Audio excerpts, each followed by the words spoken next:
Bom, pessoal, primeiro vídeo do capítulo 5, um capítulo que iremos falar de transformações físicas de substâncias puras. Né? E até agora, no nosso curso, a gente lidou com sistemas que tinham um número de mols constante. Foram poucos exemplos que tinham um número de mols variando, muito poucos exemplos. Né? Nossos sistemas eles eram fechados, e mais ainda, eles eram homogêneos. Né? Só que existem sistemas fechados que são heterogêneos e ainda existem sistemas abertos. Nós vamos focar nesses sistemas fechados heterogêneos aqui, no qual, se ele é heterogêneo, ele apresenta mais de uma fase no meio, certo? E essas fases, elas estão abertas umas para as outras e permitem a passagem de massa, né, tornando possível o fluxo de matéria. Então, por exemplo, nessa representação que a gente tem aqui, a gente teria uma fase 1 aqui, duas regiões no espaço com uma fase 2, né, poderia ser tipo uma bolha de ar no meio líquido, né, que separou assim, certo? E a fase 3 poderia ser, por exemplo, um sólido que está suspenso. Essas fases, certo? Esse sistema como um todo é heterogêneo, e essas fases podem trocar matéria. Né? Digamos, a fase 1, um composto que está na fase 1, ele pode ir para a fase 2 e vice-versa. Um composto que está na fase 3 pode ir para a fase 1. Okay? E o que é a fase de uma substância? É a forma da matéria que ela é homogênea no que se refere à composição química e ao estado físico, certo? A gente tem, por exemplo, fases sólidas, fases líquidas, fases gasosas. Certo? Uma coisa que é importante destacar é que há possibilidades de várias formas sólidas, certo? O carbono, por exemplo, né, nós conhecemos alguns estados sólidos para ele. Diamante, grafite, por exemplo, certo? São diferentes estruturas cristalinas, mas ainda assim são sólidos, ok? E a gente diz que a transição de fase é a conversão espontânea, tá, de uma fase em outra, que ocorre numa temperatura característica e numa dada pressão. Então, por exemplo, a 1 atm, o gelo é a fase mais estável, se a gente estiver falando da temperatura abaixo de 0 graus Celsius. Só que entre 0, né, um pouco acima de 0, e 100 graus Celsius, a água líquida é a mais estável. Exatamente em 0, as duas fases podem coexistir. Okay? Essa diferença, tá, indica que abaixo de 0%, não, perdão, 0 graus Celsius, a energia de Gibbs diminui quando a água líquida se transforma em gelo. Por quê? Ora, se o gelo é mais estável, né, você vai ter a transformação, né, para a fase mais estável. Certo? E essa transformação é espontânea e ocorre com temperatura e pressão constante. Então, a gente já viu que, nestes casos, a nossa energia de Gibbs vai ser o critério de espontaneidade, certo? E essa energia de Gibbs vai tender para um mínimo, tá? Então, ela vai diminuir nesse processo, onde a água líquida se transformou em gelo, ok? Então, por exemplo, aqui, nós temos água líquida e seu vapor. Se esse sistema estiver a 25 graus Celsius, mantida a temperatura constante, certo? E pressão constante, tá? O que vai acontecer espontaneamente é que o vapor da água vai condensar. Tá? Agora, se a gente tivesse a 120 graus Celsius, se o sistema tivesse a 120 graus Celsius, a água líquida não estaria estável, ela iria para a fase vapor. Ok? A gente vai ver mais alguns detalhes a respeito disso. Tá? A gente pode ter a coexistência de duas fases, e para compostos puros, a gente ainda pode ter a coexistência de três fases em equilíbrio. Certo? Por exemplo, o vapor da água, estando coexistindo com o gelo e com a água na forma líquida. Outra definição que a gente tem que dar é a temperatura de transição, certo?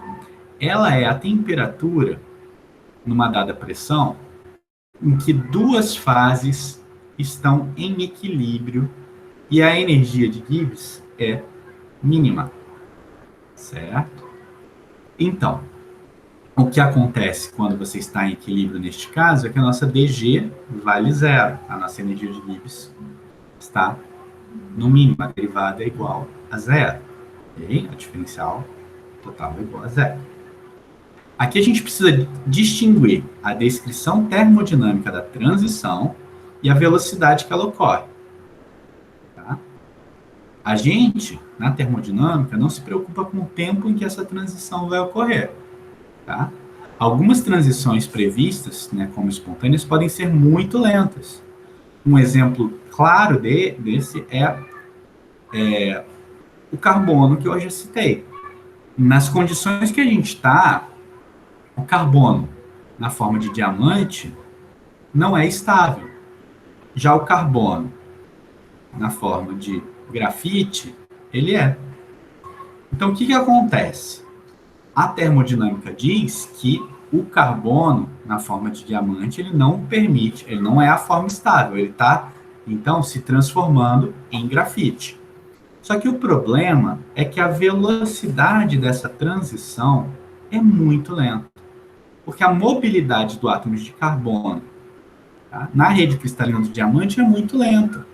Quando a gente tem um caso como esse, onde fases termodinamicamente instáveis não se alteram por questões cinéticas, a gente tem chamado fase meta-estável.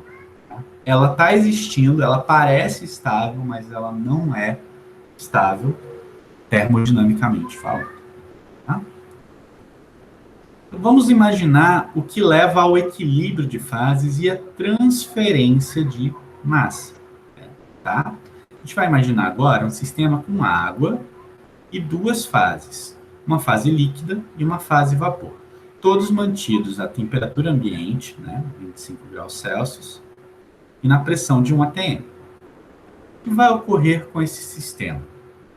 A gente sabe que as moléculas da fase vapor, né, elas estão numa condição menos estável, então elas têm que migrar, como eu já mencionei, para a fase líquida, certo?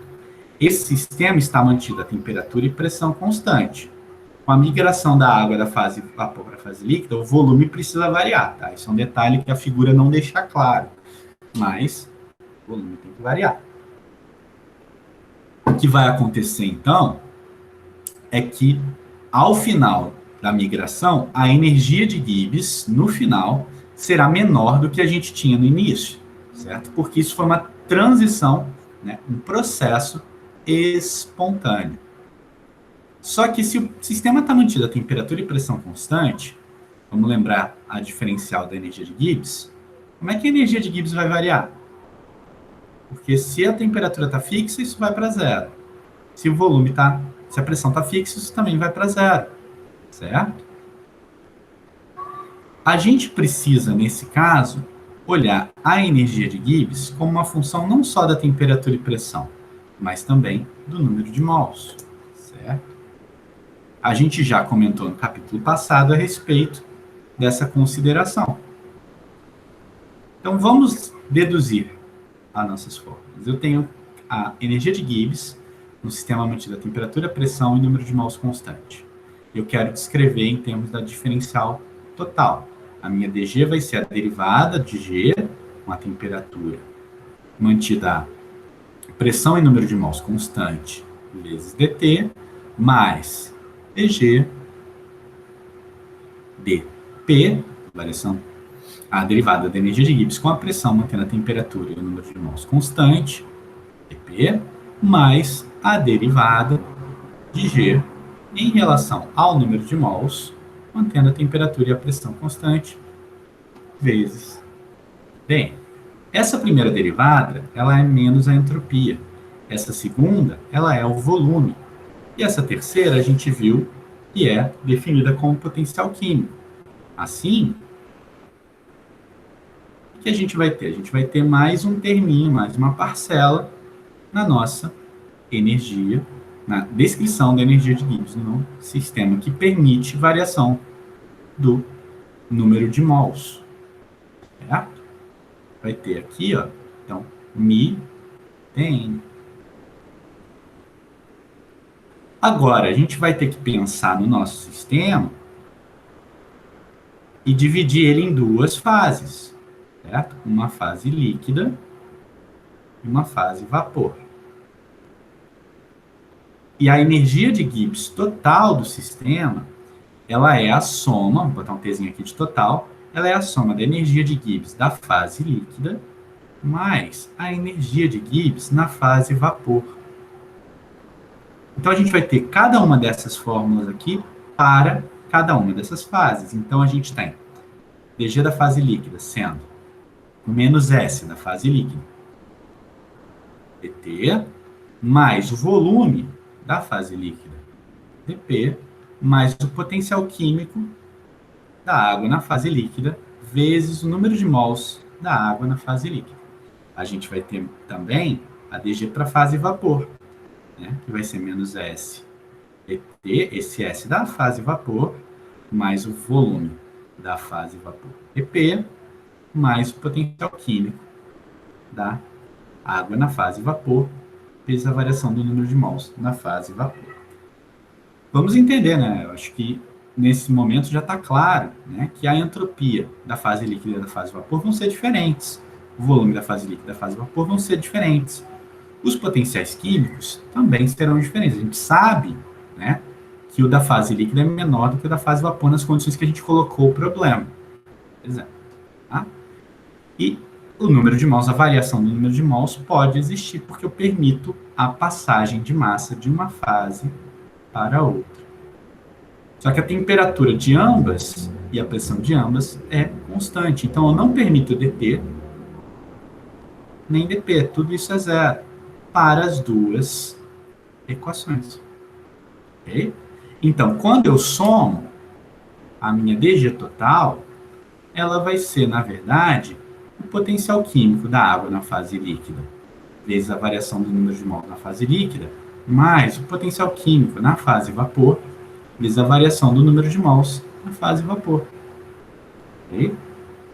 Só que o nosso sistema ele é fechado.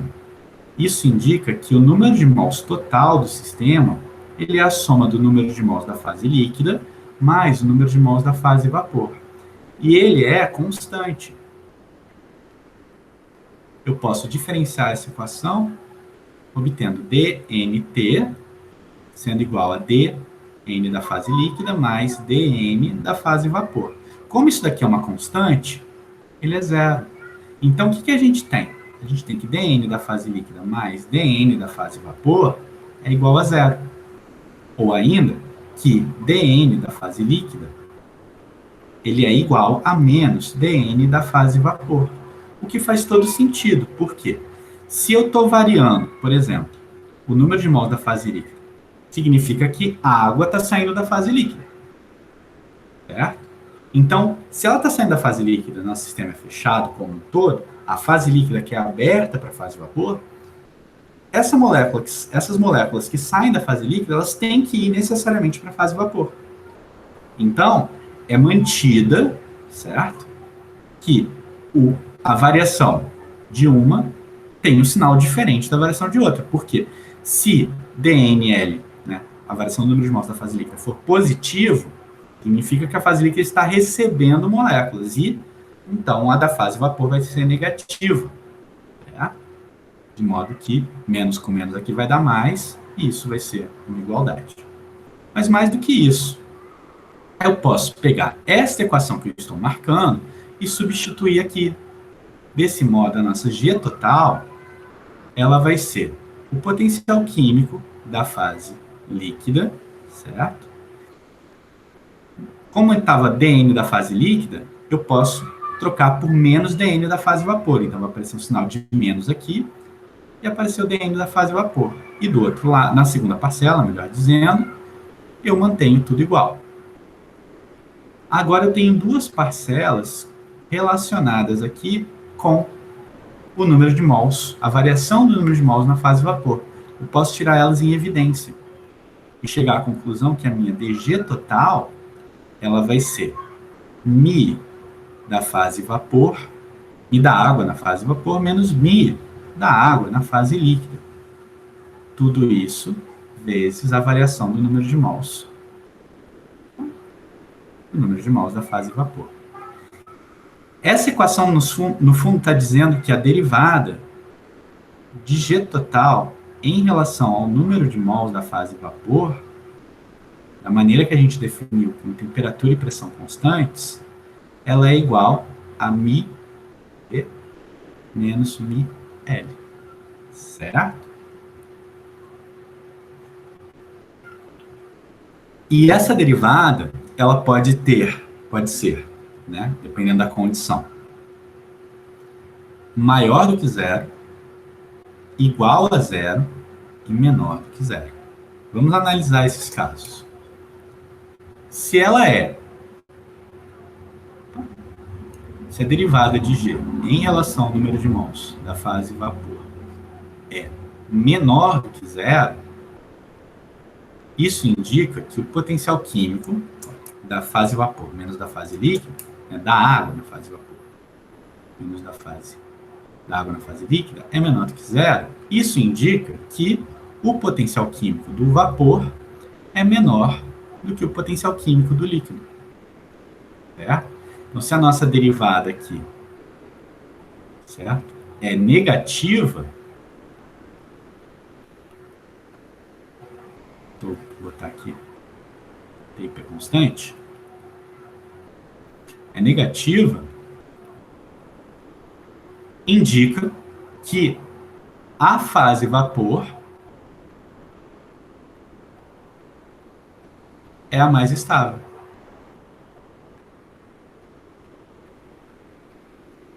Certo? Agora, se a minha derivada é positiva,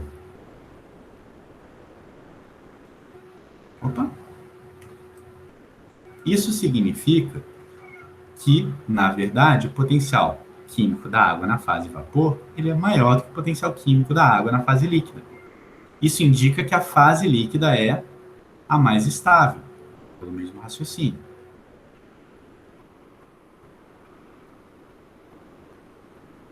É a mais estável.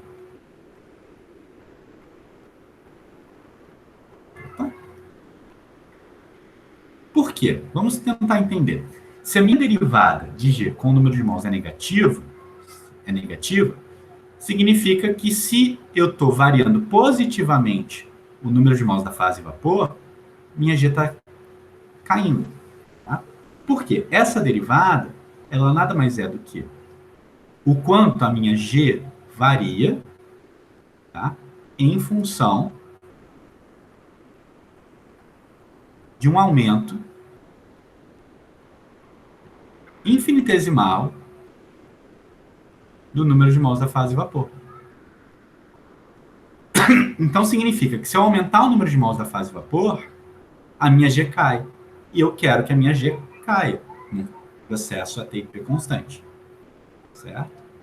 Então, significa que o número de mols da fase vapor vai aumentar, o que indica que a água vai migrar da fase líquida para a fase vapor. Ok? Já, no contrário, se essa derivada é positiva, significa que se eu aumentar o número de mols na fase vapor, a minha energia de Gibbs sobe, o que não é favorável. Então, eu preciso diminuir o número de mols da fase vapor, mandando a água para a fase líquida. Dessa forma, a gente enxerga que aquela que tiver o menor potencial químico é a mais estável. Mas o que acontece se a minha derivada de G em relação ao número de mols da fase vapor, mantendo a temperatura e a pressão constante, for igual a zero? O que acontece é que a gente vai ter os potenciais químicos da água na fase líquida e na fase vapor iguais. E também significa que você não vai haver troca de massa, né? não vou variar, não vou conseguir variar o meu número de mãos da fase vapor, tá? Mudando a minha G. Se eu mandar moléculas da fase líquida para a fase vapor, a minha G não muda. E se eu fizer o caminho contrário, a minha G não muda. Opa. Também, se eu mandar da fase vapor para a fase líquida, a minha G também não muda. Esse é um caso de equilíbrio. É aquilo que a gente chama de equilíbrio de fases.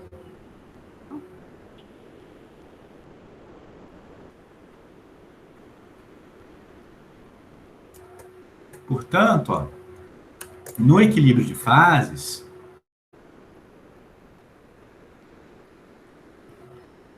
os potenciais químicos do componente na fase líquida tem que ser igual ao potencial químico na fase vapor.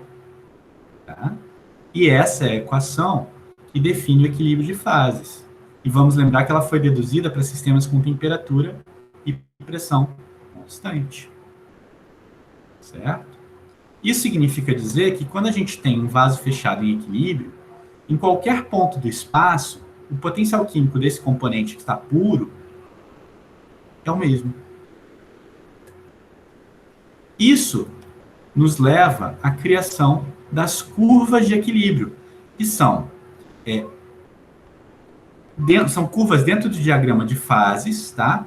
Que mostram as regiões nas quais as fases podem coexistir. Tá? Fiz um esboço aqui bem ruinzinho, daqui a pouco a gente chega nele. Tá? Então, o diagrama de fases, o que é? Ele é um gráfico de pressão contra temperatura, em que são mostradas as fases que são termodinamicamente estáveis. As linhas que separam essas regiões são chamadas de curvas de equilíbrio. Tá? E na curva, exatamente na curva, coexistem duas fases em equilíbrio. Porque nas curvas há a igualdade do potencial químico de uma fase alfa com uma fase beta. Nas linhas é válida a equação 5, está lá no slide, que é da igualdade dos potenciais químicos. Tá? Essa é a equação 5. Aqui no vídeo eu pulei alguns slides, tá? Para construir o raciocínio. Bom, se essas curvas estão... se a gente tem, né, um diagrama de pressão contra temperatura e a linha que representa a coexistência das fases, esta linha indica o potencial químico, tá, de uma fase 1 sendo igual ao potencial químico do mesmo componente na fase 2. Vamos lembrar que a gente está falando de compostos puros. Daqui para cima, o potencial químico, por exemplo, da fase 1 é maior do que o potencial químico da fase 2. Então, essa região aqui, que eu vou pintar de verde, ela é uma região em que a fase 2 é a mais estável. Tá? Vou tirar aqui que eu acabei riscando a fórmula. Tá? Agora, a outra região é a região na qual, tá? É a região na qual o potencial químico da 1 ele é menor do que o potencial químico da 2. Então, nesta região, eu vou pintar de azul, a fase 1 é a mais estável, tá? Aqui tem da curva, certo? E é isso que a gente observa. Tá? Na curva coexistem as fases. Tá? E um diagrama clássico que a gente tem genérico vai apresentar pelo menos a curva de equilíbrio sólido-líquido, desculpa, sólido-vapor, que é a chamada curva de sublimação, a linha, né, que representa a curva de fusão ou solidificação, certo? Que é do equilíbrio sólido-líquido, e a linha laranja aqui, que é a curva de vaporização ou condensação. Essas linhas se juntam em um ponto triplo. No ponto triplo coexistem 3 fases em equilíbrio. Neste caso aqui, as fases seriam uma fase sólida, uma fase líquida e uma fase vapor. Vamos lembrar ainda que esse diagrama, ele apresenta também um ponto crítico. No ponto crítico, a gente já discutiu um pouco ele, né, no capítulo 1, no ponto crítico, a igualdade das densidades da fase líquida e da fase vapor. A gente, a partir dele, não consegue mais distinguir o que é líquido e o que é vapor. A linha de equilíbrio, né? A curva de condensação ou de vaporização, ela começa no ponto triplo e termina no ponto crítico. As outras começam no ponto triplo e podem terminar em outro triplo ou seguir definidamente. Ok? Bom, pessoal, era isso para o meu primeiro vídeo e até o próximo.